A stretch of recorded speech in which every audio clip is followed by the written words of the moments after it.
a lot of times people, for whatever reason, we walk into a doctor's office and the first thing we do is we tell them everything, and we tell them all about our stuff, in this little personal setting. But when it comes to money, a lot of times people are very, I don't know, they just don't like doing that. And then they don't want to let anybody know about what's going on and that kind of deal. And then they go throughout their life making mistakes, and the typical mistake will cost you 50 to $500,000.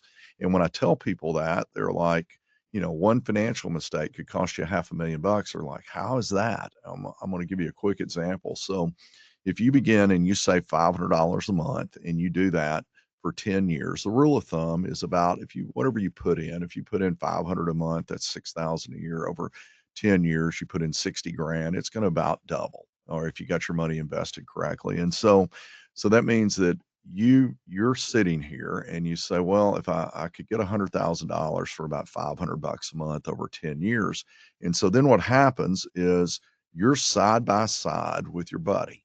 All right. And your buddy has made some mistakes, and those mistakes have caused that person to not be able to put the $500 away. So now 10 years later, they dig out of the hole and they're cruising along. They have nothing and you have 100 grand.